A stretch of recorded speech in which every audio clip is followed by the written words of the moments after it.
welcome back to another wonderful video. Today I'm here on my gamer island to explain to you how to play this game right here. This game is probably something you've seen in the background of a couple of videos here and there, like if I have to go to my party island to quickly show something, you've probably seen this, or if you've been on the server for a while, you've probably seen some screenshots of us playing this or something like that. But this game is called Poneopoly. Now this game is a tad bit complicated, but once you know what you're doing, it's actually extremely easy and simple. So today I thought, you know what, why don't I just share how to play this game in a video or something like that, and maybe some other people will start playing it, or maybe I can grab some randoms to start playing it or something, and that might be pretty fun. So anyway, the basic premise of the game is you're going to be claiming these spaces. So you're going to start here in this bottom left corner, and you're going to be taking turns rolling out of 6.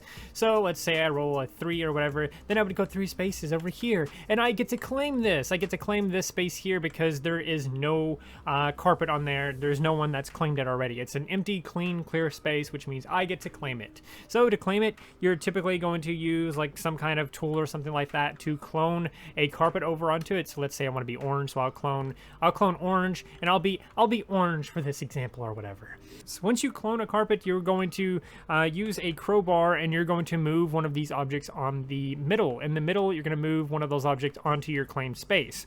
Each of these items here in the middle do something different, minus the carpets. The carpets are just there to show you claimed and stuff like that. So starting off with the barrels, I guess we can start with the top left over here. So the barrels, if an opponent lands on your claimed space and you have a barrel there, then you get to decide if you're going to add one or remove one from your next roll. So for example, if I chose a barrel here, let's move a barrel over onto there. And then it's my opponent's turn, and my opponent lands on there, and then it's my turn again. And let's say I roll out of 6 like we were supposed to, and I roll a 5. So that's 1, 2, 3, 4, 5. I can now decide if I want to remove one from that roll and go here, or add one to that roll and go here, since a player landed on my barrel on the last turn. For this example, I imagine it would probably be most beneficial for me to remove one from this roll to claim this corner, because of another piece that's in the game that could be very beneficial to own the corners. So moving on to the next item on the middle here. We have the pumpkins. So the pumpkins do something very similar to what the barrels do. So if my opponent lands on my space and I have a pumpkin there, then I get to decide if I remove one or add one to my opponent's next roll. So let's say this is the scenario, whatever, and my opponent's landed on this space instead of, the other way around or whatever. So if my opponent lands on this space, then I do my turn or whatever, and I go, let's say I move to the corner or something like that, and I get to claim this corner or whatever. It doesn't matter, and I'll put this sign here or whatever. It doesn't matter, some random thing. And let's say that was my turn, and then the opponent goes again, and let's say they roll out of 6, they roll a 1, 2. I can now add one or remove one from that roll, so I can push them over here, or I can push them over here, but when it's my turn, I'm not going to be able to do the same thing. It's basically the opposite of the barrel. So if the barrel, allows you to control your next roll, the pumpkin allows you to control your opponent's next roll. And it's only the opponent that landed on that space. So the pumpkin's a little bit tricky to understand, but it's pretty simple. So next up, we have the chest item, the chest. Oh, great old chest. What do you do, great chest? The chest allows me to swap a thing out. So if my opponent lands on the chest, then I get to swap out this chest for any other item currently on the board. Typically, you're going to want to do it to an opponent's piece. So let's say my opponent is purple on the right here, and they have, like, I don't know, a gravestone or something. Then my opponent lands on this chest right here. I now get to swap this chest for their gravestone. I get to swap it for any item on the board. I can technically swap it with my own items, even if I wanted to. I don't necessarily recommend that, because typically you're going to want to take from your opponent versus just swapping things out for you. Swapping this out won't affect the player that's currently on here or anything like that. So let's say I swapped it for like a barrel or something like that. The barrel won't take effect. This gravestone won't take effect. Literally nothing will take effect during this. The only thing that happens here is these two items get swapped. That's all that will happen. So the chest is great if your opponent is stacking up on clovers, and you'll know why in a moment when I explain the clovers. Why am I disconnecting? You'll see why the chest is a good counter for the clovers here in a moment when I explain the clovers. But anyway, let's move on to the next next item in the game. The next item is the bed item. Now the bed is a very useful, diverse little item. What it does is it allows me to make my opponent lose a turn if they land on it. So let's say, again, this is the scenario, and I have like a little bed here. Again, by the way, the bed color doesn't matter. I just decided to make each of them a different color because it was kind of neat. So let's say this is a scenario, and my opponent lands on the bed. That opponent loses their next turn. Now, skipping your turn can be very beneficial, and it can be very drastic as well, or terrible at the same time. That's why it's a very diverse object. For early game, it can be very good to make your opponent lose their turns, because then you're going to be moving up further on the board and claiming more spaces. But for late game, the bed also allows you to skip your own turn. So if it's my turn and I am the one that lands on the bed, then since I own the bed, I can choose if it skips my turn or not.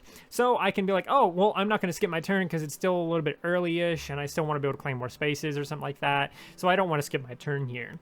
Or you can decide, hey, I want to skip my turn this time because I own a lot of spaces on the board and it's more likely for me to get extra points here while also stopping my opponent from getting points from me. So it can be very beneficial to skip your own turn, and it can be very beneficial to skip your opponent's turn, but you have to do it at just the right time.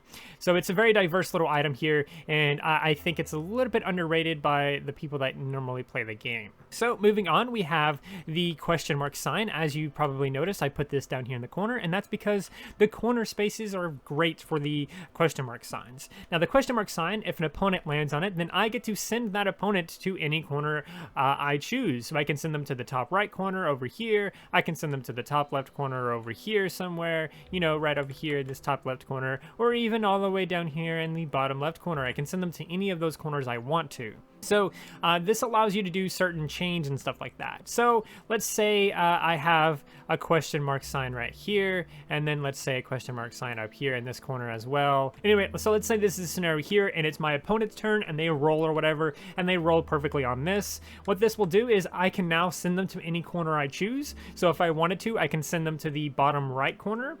And since I sent them to a bottom right corner, there's a sign here, there's a question mark sign here, that will now allow me to use that sign as well and chain it to send them to another corner. So if I wanted to, I can do this, and then I can then send them to this top right corner up here. Now that they're in this corner, I can again trigger this sign to send them to another corner. However, I can't send them to a corner I've already sent them to, and I can't send them to a corner that has one of these signs, this up arrow sign or this bottom arrow sign. So if there's a sign over here or whatever, and let's say red player owns that one or whatever, and they get on this one, I can't send them to that corner over there, not because I don't own that, but because it has a down arrow on it, and that is to prevent infinite chains, because there's certain chains that you can do using those combinations to get infinite. So we just made it to where, you know, if you land on a question mark sign, you can't send them to a corner that already has a up arrow or a down arrow. However, you can send them to corners that already have a question mark sign on it. So anyway, back to that scenario earlier. Let's say I finally send them there. That is 3 points that I got for that one single turn. For that one single movement, I get 3 points. And by the way, you earn a point every single time someone lands on your claimed space. So since I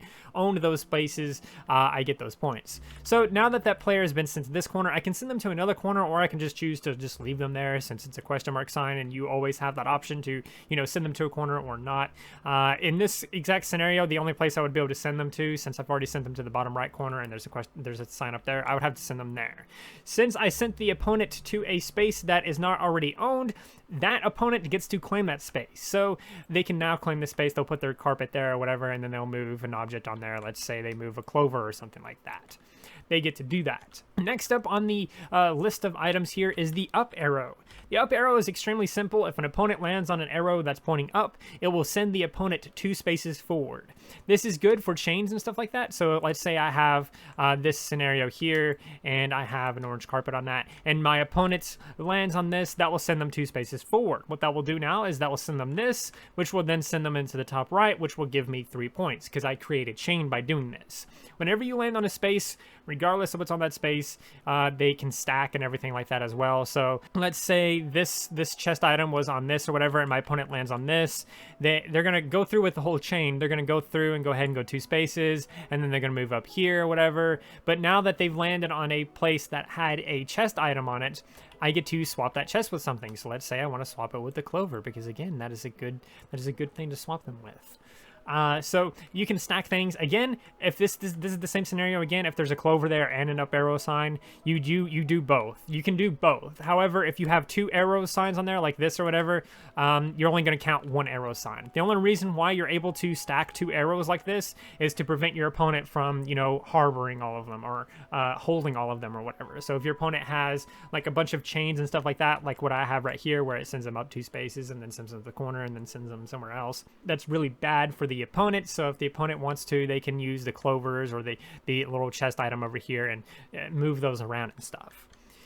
Speaking of moving things around, the clover is up next. Now, the clover is a very powerful tool. It was actually originally very overpowered until we started adding more items and stuff to the game. So the clover allows you to move anything on the board to another space. You can even move it to an empty space if you want to, but if you move it to an empty space, a whole other thing happens. If an opponent lands on a clover space, then the owner of that clover gets to move anything that's already been placed to a new space. So let's say my opponent lands on this. Obviously, I'm going to have to complete the chain or whatever, so I'm going to go ahead and send them to the top right corner or whatever. And then I get to move anything on the board. I can move my own things. I can move my opponent's things. I just can't take from the middle. The middle I cannot move or interact with using the clovers. Same thing with the chest. I can't, you know, swap it with something currently in the middle. It has to be something already on the board. So if I wanted to, I could very easily, you know, get rid of this sign over here and do this over here. So I can move that sign over onto this, and now that will create another chain. So that will create another chain because what the down arrow signs will do is it will send the opponent back 3 spaces. So if an opponent lands on that, let's say I own it or whatever, they land on it, that will send them back 3 spaces. So we go 1, 2, 3, and then again, that will create more chains where I get to send them in the top right corner and then all over the board and stuff like that. So the down arrow signs can be very good for sending your opponent backwards. The up arrow can send them up 2 spaces. The down arrow sends them back 3 spaces. So next up we have the gravestones. Oh boy, oh geez, oh golly gosh, what happens with the gravestones? The gravestones are actually the last item I added to the game, which is interesting in and of itself.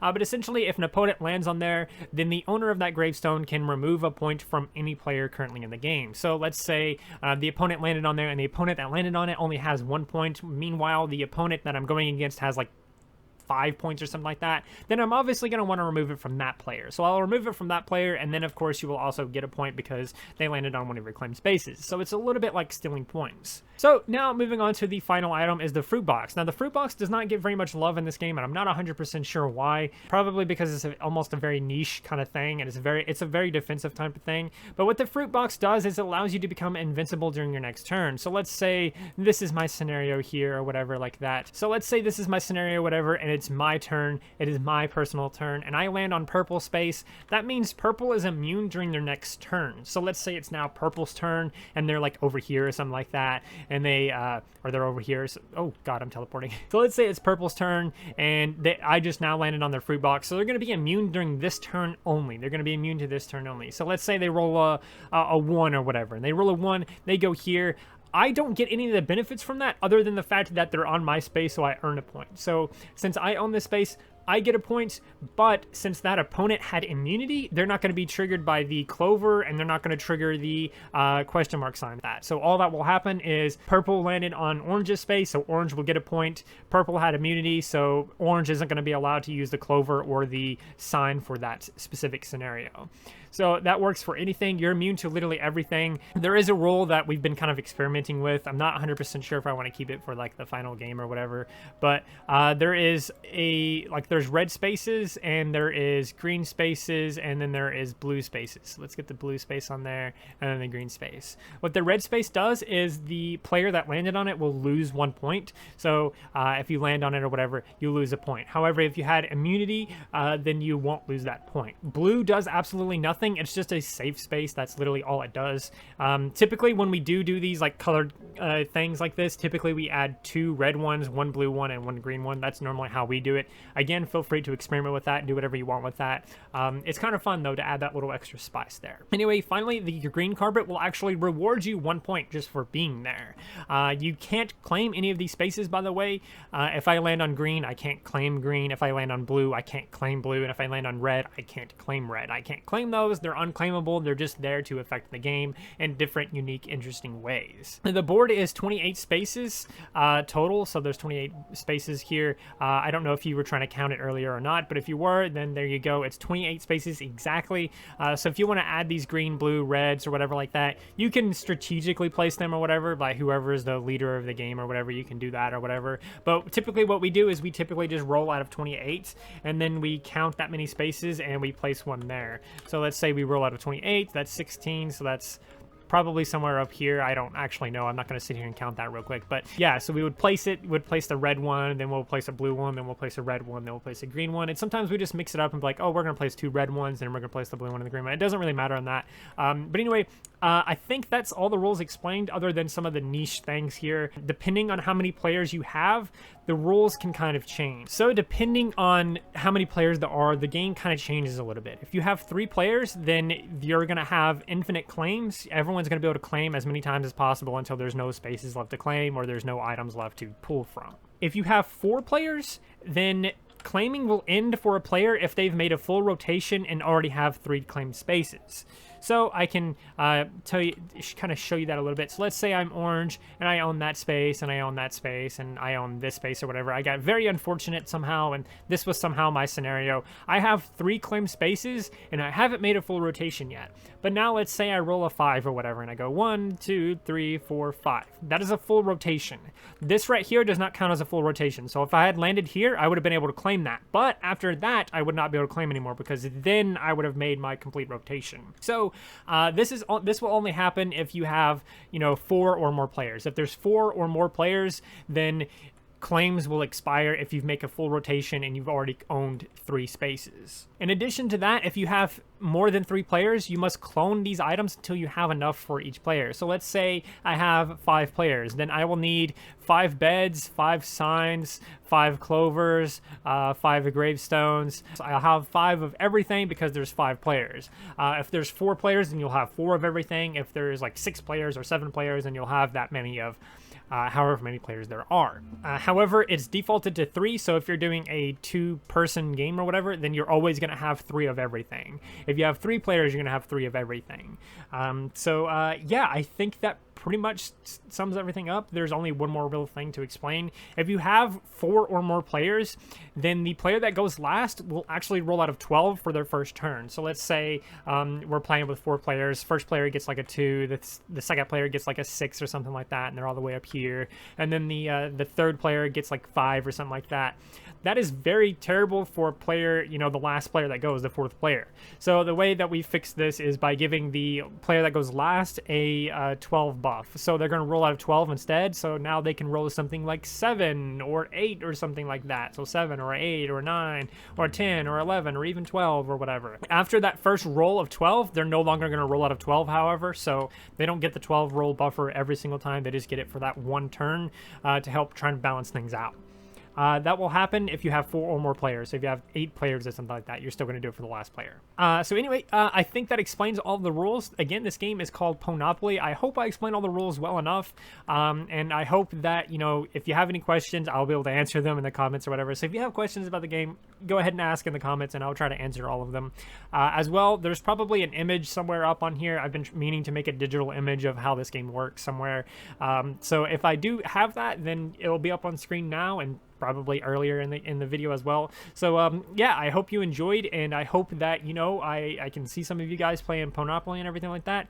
The game right now, I don't recommend it, but it's technically playable for 9 players. The reason why I don't recommend it is because the players that go like 8th and 9th are going to have a really terrible time.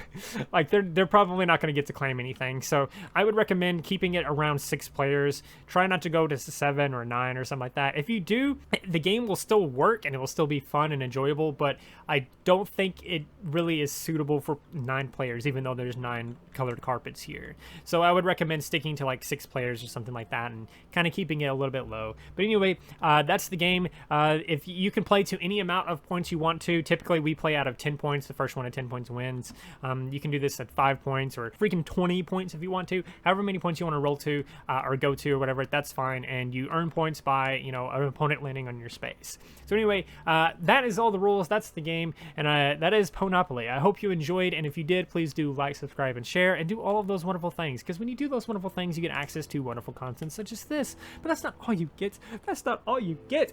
You also get to become wonderful for yourself. And I think we all want that. So do those wonderful things. And until next time, stay wonderful.